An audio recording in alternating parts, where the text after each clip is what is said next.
জাহান্নামীরা তখন বলবে, ভাই আমরা আজকে জান্নাতের মধ্যে যাইতে পারি নাই, আজকে আমরা জান্নাতের মধ্যে যাইতে পারি নাই, আজকে আমরা জাহান্নামের মধ্যে আছি। ও ভাই বসিরউদ্দিন, নাসিরউদ্দিন, আজকে আমরা জাহান্নামের মধ্যে আছি। জেনে রাখো, দুনিয়ার মধ্যে আমাদের টাকা ছিল, পয়সা ছিল, ক্ষমতা ছিল, বাহাদুরি ছিল, কিন্তু আজকে আমরা 4টা কাজ না করার কারণে আমরা জাহান্নামে আছি। দুই দোস্ত প্রতিবেশী, নাসিরউদ্দিন আর বসিরউদ্দিন। কি? নাসিরউদ্দিন, বসিরউদ্দিন। নাসিরউদ্দিন আল্লাহর কাছে দোয়া করতেছে, আল্লাহ আল্লাহ আমি যখন মারা যাব তো আমার যে জান্নাত দিবা, আল্লাহ তুমি আমার জান্নাতের পাশে আমার প্রতিবেশী বসিরউদ্দিনেরও জান্নাত দিও। বসিরউদ্দিনও দোয়া করতেছে, আল্লাহ আমি মারা যাওয়ার পরে আমারে যখন তুমি জান্নাত দিবা তো আমার প্রতিবেশী নাসিরউদ্দিনকে আমার পাশে জান্নাত দিও। আল্লাহর দুই বান্দা মারা গেছে।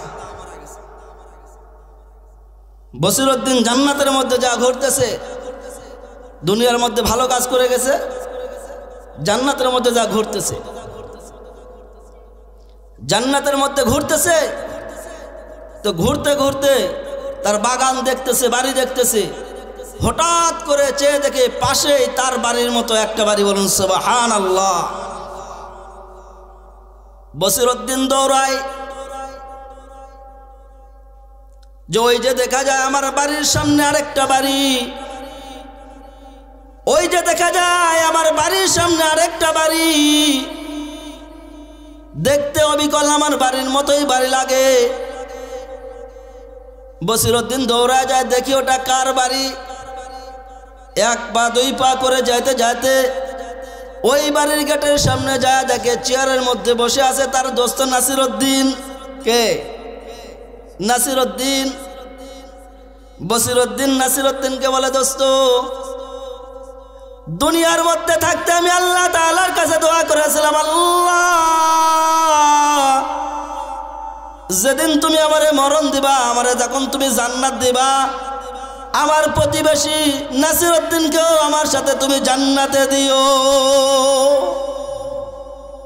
দোস্ত ভালোই তো হলো, দুই দোস্ত একসাথে আছি। কিন্তু দোস্ত দেখা যায় ওই যে আমার গ্রাম বালিয়াঘাটের আব্দুর রহমান, আব্দুল খালেক, আব্দুল মালেক, তারা দেখতেছি এরকম ভাবে আমাদের পাশেই জান্নাত আর জাহান্নাম, এইভাবে জান্নাতীরা জাহান্নামীদেরকে দেখতে পাবে। বলুন সুবহানাল্লাহ। জান্নাতীরা জাহান্নামীদেরকে দেখতে পাবে, জাহান্নামীরা জান্নাতীদেরকে দেখতে পাবে। বসিরউদ্দিন নাসিরউদ্দিনকে বলতেছে, ভাই দেখতেছি আব্দুল খালেক, আব্দুল মালেক তারা জাহান্নামের মধ্যে আছে, ব্যাপার কি? ব্যাপার কি? তারা জাহান্নামের মধ্যে আছে কেন? দুনিয়ার মধ্যে তো তাদের টাকা ছিল, পয়সা ছিল, ধন ছিল, এরকম ভাবে ক্ষমতা ছিল, বাহাদুরি ছিল, কিন্তু তারা জাহান্নামের মধ্যে কেন? ওই সময় নাসিরউদ্দিন আর বসিরউদ্দিন বললে, ভাই তাহলে আমরা তাদেরকে জিজ্ঞাসা করি। কি করি? তাদেরকে জিজ্ঞাসা করি তারা জাহান্নামের মধ্যে কেন? আল্লাহ পাক রব্বুল আলামিন কুরআনুল কারীমের মধ্যে এই ঘটনা বলতেছেন। জান্নাতীরা জাহান্নামীদেরকে যখন চায় দেখবে, ওই যে দেখা যায় জাহান্নামীরা যারা আমার বাড়ির প্রতিবেশী ছিল, ভাই ছিল, বেরাদার ছিল, যারা এলাকার মধ্যে মাতাব্বর ছিল, লিডার ছিল, এলাকার চেয়ারম্যান মেম্বার ছিল, তাদেরকে দেখি তারা কেন জাহান্নামের মধ্যে আছে, তাদেরকে একটু প্রশ্ন করি। আল্লাহ পাক সূরা মুদ্দাসসিরের মধ্যে ওই জান্নাতীরা জাহান্নামীদেরকে প্রশ্ন করবে কেমন করে এটা জানায় দিতেছেন। আনিল মুজরিমিন মা সালাকাকুম ফি সাকার। ও ভাই আব্দুর রহমান, আব্দুল মালিক, আব্দুল খালেক, কি দোষ করলা তুমি? কি দোষের কারণে আজ তুমি জাহান্নামের মধ্যে আসো?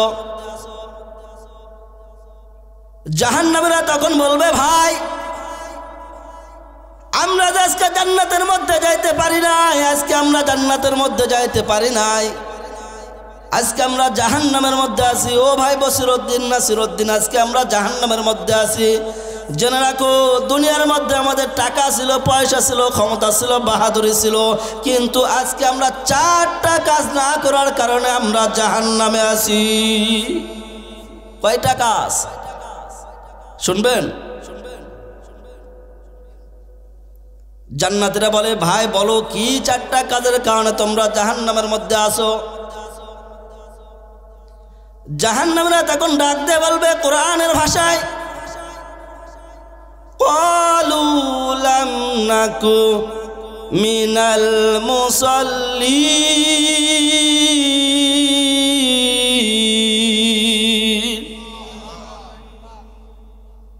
ও ভাই জান্নাতীরা, তোমরা শুনে নাও, আমাদের জাহান্নামে যাওয়ার 1 নম্বর কারণ হইতেছে আমরা দুনিয়ার মধ্যে মুসল্লি ছিলাম না। কি ছিলাম না? আমরা দুনিয়ার মধ্যে মুসল্লি ছিলাম না। মুয়াজ্জিন সাহেব যখন মসজিদের মাইক দ্বারা আজান দিত, আল্লাহু আকবার, আল্লাহু আকবার, হাইয়া আলাস সালাহ, হাইয়া আলাস সালাহ, হাইয়া আলাল ফালাহ, হাইয়া আলাল ফালাহ, মুয়াজ্জিন যখন মসজিদের মাইক দিয়ে আজান দিত, ওই সময় আমি 4 দোকানে বসে বসে সময় কাটায় দিতাম। ওই সময় আমি খেতে খামারে কাজ করে সময় কাটায় দিতাম। ওই সময় আমি শীতের বাহানা ধরে লেপের মধ্যে আমার সময় কাটায় দিতাম। ও ভাই জান্নাতীরা, আমরা দুনিয়ার মধ্যে মুসল্লি ছিলাম না। এই মুসল্লি না থাকার দরুন আল্লাহ পাক রব্বুল আলামিন আমাদেরকে জাহান্নামে দিয়া দিছে। মুহতারাম হাজিরিন, তাহলে জান্নাতীরা জাহান্নামীদেরকে বলল, তোমরা যে জাহান্নামী, কেন জাহান্নামী? তো জাহান্নামীরা বলতেছে আমরা কয় কারণে বলেন? 4 কারণে। স্মরণ আছে তো? আজকে ওয়াজ শোনা আজকে শেষ করলে হবে না, মুখস্থ করে। 2 নম্বর প্রশ্ন, কয় জান্নাতি ভাইয়েরা শোনো। 1 নম্বর, আমরা ক্বালু লাম নাকু মিনাল মুসাল্লিন, দুনিয়ার মধ্যে আমরা মুসল্লি ছিলাম না। 2 নম্বর কারণ হচ্ছে আমাদের টাকা পয়সা ছিল, ধন দৌলত ছিল, সব ছিল, কিন্তু আমরা ওয়ালাম নাকু নুতঈমুল মিসকিন, আমরা দুনিয়ার মধ্যে মিসকিনদেরকে খাইতে দেই নাই। আমার বাড়ির পাশে প্রতিবেশী আছে, না খেয়ে মরে। আমার বাড়ির পাশে হাফেজিয়া মাদ্রাসা আছে, আমার দরবারে অনেক দিন ভিক্ষুকেরা এসে ফিরে যায়। ওয়ালাম নাকু নুতঈমুল মিসকিন, কিন্তু আমরা কোনোদিন ওই মিসকিনদেরকে খাইতে দেই নাই। কিন্তু আল্লাহর রাসূল সাল্লাল্লাহু আলাইহি ওয়াসাল্লাম বলেছেন, যদি কোনো বান্দা কোনো ইয়াতীমের মাথার মধ্যে হাত বুলাইয়া দেবে, আদর করবে, সোহাগ করবে, আল্লাহ পাক রব্বুল আলামিন ওই ইয়াতীমের মাথার মধ্যে যতগুলা চুল আছে, এই আমার হাতের তালুর মধ্যে ওই চুলগুলা, যতগুলা চুল পড়বে, আল্লাহ পাক রব্বুল আলামিন এই চুলের প্রত্যেকটা চুলের বদলায় 1-1টা করে নেকি দেবে। সাহাবা একরাম রাদিয়াল্লাহু তাআলা আনহুদেরকে ডাক দিয়ে বলে, হে সাহাবা একরাম, তোমাদের মধ্যে কেউ আসোনি? কয় ইয়া রাসূলুল্লাহ, কি? কয় তোমাদের মধ্যে কেউ আসোনি আল্লাহ তাআলাকে খাওয়াইতে চাও? কাকে? আল্লাহ তাআলাকে খাওয়াইতে চাও এমন কোন বান্দা আসোনি? বলে, ইয়া রাসূলুল্লাহ, অবশ্যই খাওয়াইতে চাই, কিন্তু আমার আল্লাহ খায় এবং পরেনি। রাসূল করিম সাল্লাল্লাহু আলাইহি ওয়াসাল্লাম বলতেছে, হে সাহাবায়ে কেরাম, তোমরা শোনো, যদি কোনো বান্দা কোনো ইয়াতীমদেরকে খাওয়ায়, পান করায়, আল্লাহ পাক রব্বুল আলামিন ঘোষণা করেছেন, কোনো ইয়াতীমদেরকে খাওয়াইলে, পান করাইলে কোনো বস্ত্র দিলে ওই বান্দা ওই এতিমদেরকে খাওয়ায় না, বরং ওই বান্দা স্বয়ং আমি আল্লাহ আমারে খাওয়াই। আমার নবী হলো এতিম। আমার নবী জন্মের আগে পিতা গেছে মারা।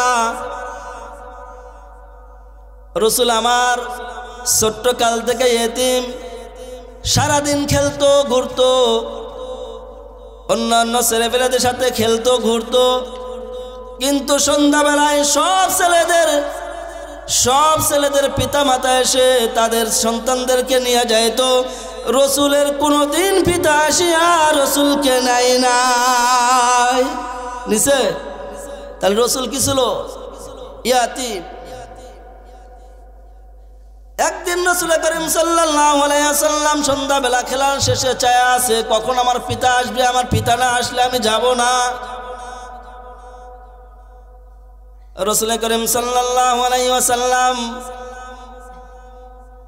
এইভাবে একটা গাছের গোড়ায় বসে বসে কাঁদে, আমার পিতা না আসলে আমি যাব না, আমার সহপাঠীদের পিতা নিয়ে যায়, আমারে কে নেবে?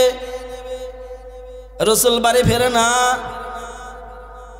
মা আমেনা খুঁজতে খুঁজতে এক পর্যায়ে রাখালদেরকে জিজ্ঞাসা করে, ও রাখাল, তোমরা আমার ছেলে মুহাম্মদকে দেখছো নি? তোমরা আমার ছেলে মুহাম্মদকে দেখছো নি? রাখাল বলে, মুহাম্মদকে চিনি না, তবে দেখলাম ওই যে গাছের গোড়া, ওই গাছটা দেখা যায়, গাছের গোড়ায় যায় দেখো, ওই বসে একটা ছেলে বারবার খালি চোখটা জমিনের মধ্যে দিয়া, মাথাটা জমিনের মধ্যে দিয়া, কপালটা জমিনের মধ্যে লাগায়া আল্লাহ তাআলার দিকে ডাক দেখাচ্ছে, আল্লাহ, ইয়া আল্লাহ, আমার পিতা কখন আসবে? আমার পিতা ছাড়া আমি বাড়ি যাব না।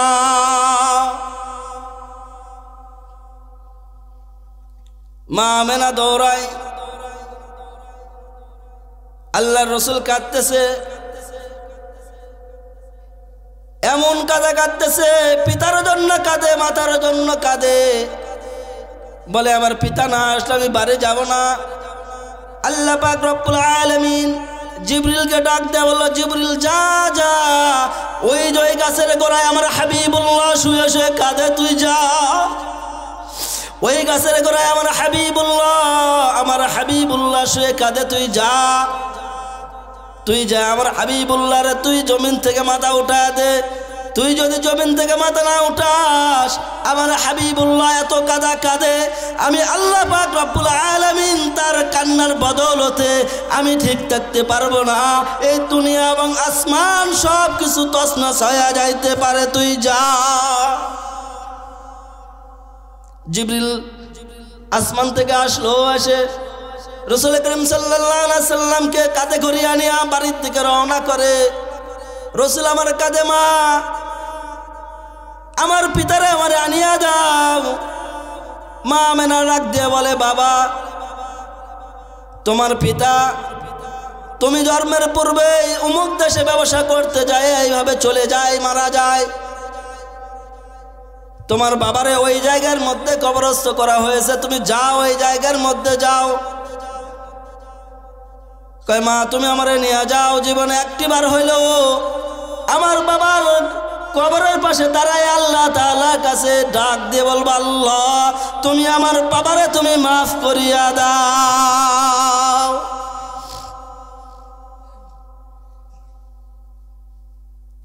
আল্লাহ রাসূল সাল্লাল্লাহু আলাইহি ওয়াসাল্লামকে সঙ্গে লইয়া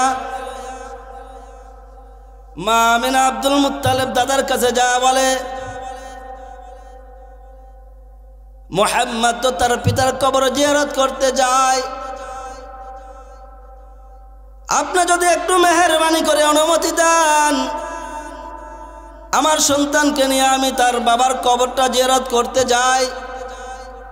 আব্দুল মুত্তালিব ডাক দিয়ে বলে, তুমি যাও, কিন্তু তোমার সাথে উম্মে আইমানকে নিয়ে যাও। মা আমেনা উম্মে আইমানকে সঙ্গে নিয়া, মুহাম্মদকে সাথে নিয়া এইবার আবার চলে গেছে ওই কবরের কাছে। যাক, এবার কাঁদতেছে, কাঁদতে কাঁদতে হঠাৎ এক পর্যায়ে মা আমেনা বলে, বাবা মুহাম্মদ চল, আজকে তুই এমন কান্না কান্দেছিস রে মুহাম্মদ, তোর এই কান্না দেখে আমার কলিজা ফাটিয়া যাইতেছে, আমার ভিতরে কেমন যেন হইতেছে, তুই চল।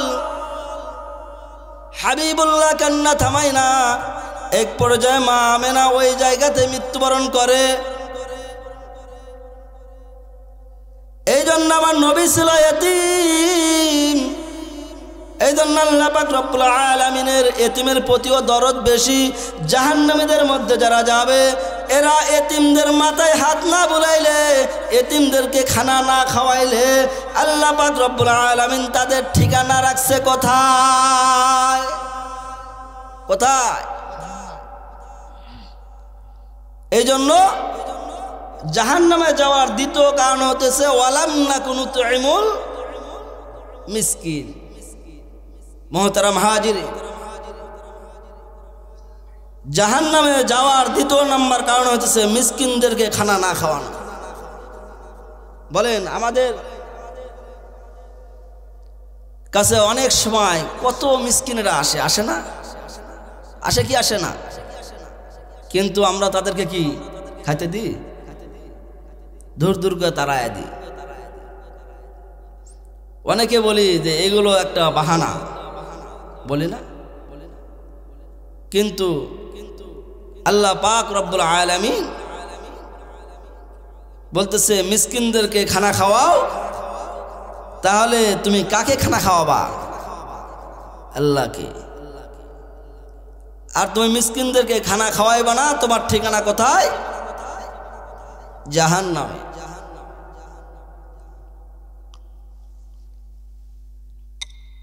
মুহতারাম হাজিরিন, বসিরউদ্দিন নাসিরউদ্দিন আবারও জিজ্ঞাসা করতেছে, ভাই তাহলে এবার বলেন জাহান্নামে যাওয়ার তৃতীয় নাম্বার কারণ কি? জাহান্নামে যাওয়ার তৃতীয় নাম্বার কারণ কি? কয় জাহান্নামে যাওয়ার তৃতীয় নাম্বার কারণ হচ্ছে আল্লাহ পাক কোরআনের মধ্যে এটাও বলে দিয়েছে, ওয়া কুন্না নাখুদু মাআল খাদিঈন।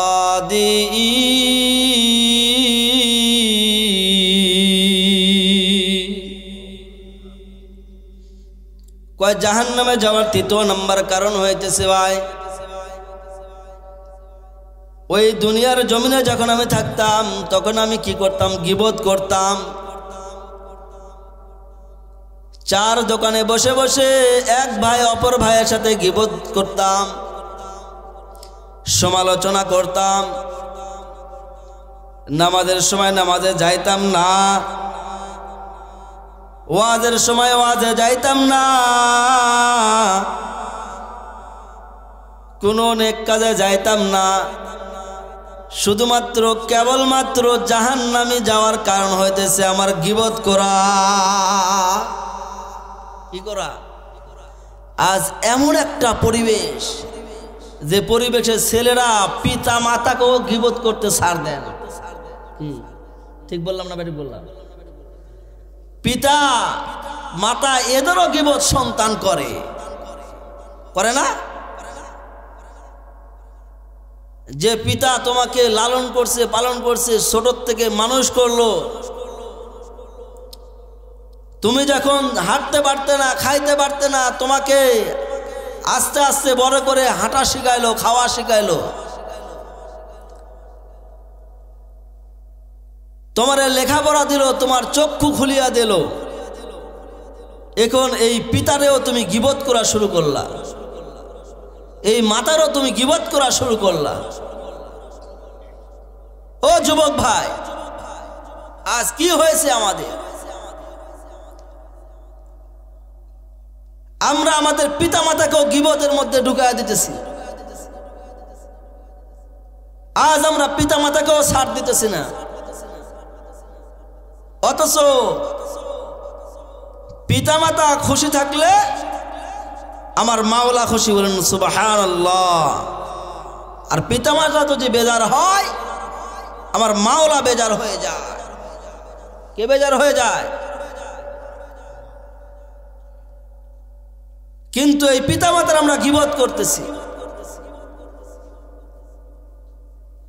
আল্লামা আব্দুর রহমান সুফুরি রহমতুল্লাহ আলাইহি বলেন যে কোনো এক শহরের মধ্যে এক ব্যক্তির 3টা ছেলে ছিল। কয়টা ছেলে? 3টা ছেলে। এই 3টা ছেলে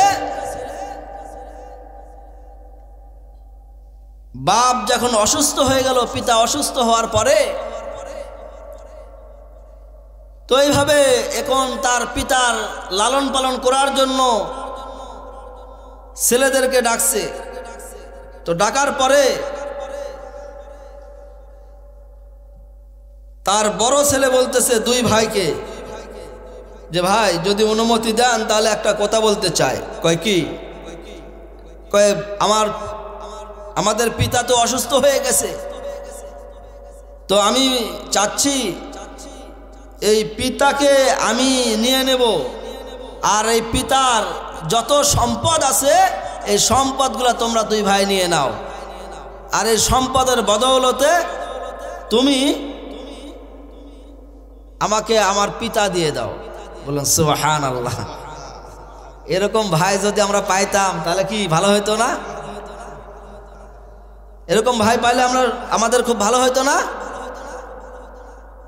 তো অপর ভাইরা বলতেছে খুব খুশির সংবাদ, যাও নিয়ে নাও। এই সেবা শুশ্রী করতে হবে, পায়খানা প্রস্রাব পরিষ্কার করতে হবে, এর চাইতে জমিন পাইলে জমিনের মধ্যে ফসল ফলায়া এরকম ভাবে আমি কি করব? টাকা ইনকাম করবো, তুমি নিয়ে নাও। আল্লাহর বান্দা ওই পিতারে নিয়ে চলে আসে। আল্লাহর বান্দা পিতার সেবা শুশ্রী করতে থাকে। আল্লামা সুফুরি রহমতুল্লাহ আলাইহি বলেন আল্লাহর বান্দা যখন পিতার সেবা করতে করতে বার্ধক্যজনিত কারণে পিতার ইন্তেকাল হয়ে যায়, পিতার ইন্তেকালের পরে আল্লাহর বান্দা স্বপ্নের মধ্যে দেখতেছে কে যেন আসে তারে বলতেছে ভাই তুমি যাও অমুক জায়গার মধ্যে 100 স্বর্ণ দিরহাম রাখা আছে, তুমি নিয়ে আসো। আল্লাহর বান্দা বলে ওই 100 দিনারের মধ্যে কোনো ফায়দা আসেনি? কয় না, কোনো ফায়দা নাই। কয় আমার দরকার নাই। দ্বিতীয় রাত্রে আবারও স্বপ্ন দেখে যাও ওই জায়গার মধ্যে 10টা স্বর্ণ দিনার রাখা আছে, তুমি নিয়ে আসো। আল্লাহর বান্দা বলে ওই স্বর্ণ মুদ্রার মধ্যে কোনো ফায়দা আসেনি, কোনো বরকত আসেনি? কয় না, কোনো বরকত নাই, ফায়দা নাই। কয় আমার দরকার নাই। তৃতীয় রাত্রিতে আবারও স্বপ্ন দেখে ভাই যাও অমুক শহরের মধ্যে তোমার জন্য একটা গুপ্তধন রাখা আছে, মাত্র 1 দিনার। কয় দিনার? কয় ভাই ওর মধ্যে বরকত আসেনি? কয় আছে বরকত। আল্লাহর বান্দা সকালবেলা ঘুম থেকে উঠে অমুক জায়গার মধ্যে চলে যায়। মাটি খোঁড়ার পর থেকে একটা দিনার পাওয়া যায়। ওই 1 দিনার নিয়ে যে বাজারের মধ্যে থেকে বড় থেকে একটা মাছ ক্রয় করে নিয়ে আসে। আল্লাহর বান্দা যখন বাড়ির মধ্যে আসে মাছটা কাটা শুরু করে দেয়। মাছ যখন কাটছে, কাটার পরে দেখে ওই মাছের পেটের মধ্যে অনেকগুলা হীরার টুকরা পাওয়া যায়। ওই এলাকার বাদশা যখন কানের মধ্যে খবর গেছে অমুকের বাড়িতে হীরার টুকরা আছে, বাদশা দৌড়ায় আসছে। আসিয়া বলে তোমার বাড়িতে নাকি হীরা আছে? কয় হ্যাঁ আছে। কয় বেচবা? কয় হ্যাঁ বেচবো। বাদশা মহোদয় ওই সমস্ত হীরাগুলি 70,000 দিনার দিয়ে ক্রয় করিয়া আলায়। কত নিছিল? কাকে নিছিল? কাকে? বৃদ্ধ বাবাকে জমিগুলা দিয়া দিছে। আগেকার জামানা 70,000 স্বর্ণ দিনার মানে বুঝছেন? আজকে আমার দেশের 70,000 কোটি টাকা থাকলে যেরকম এর চাইতেও বেশি। তাহলে পিতা মাতাকে নিচে সম্পদ নেয় নাই। আল্লাহ পাক বরকত দেওয়ার মালিককে আল্লাহ। এই পিতার গীবত করি আমরা। তাহলে জাহান্নামে যাওয়ার কারণ কয়টা বলছি? 3টা বলছি, 4 নাম্বার আগামী বছর দাওয়াত দিলে কেমন? ওটা কোথায় তো সময় লাগবে, ওটা আগামী বছর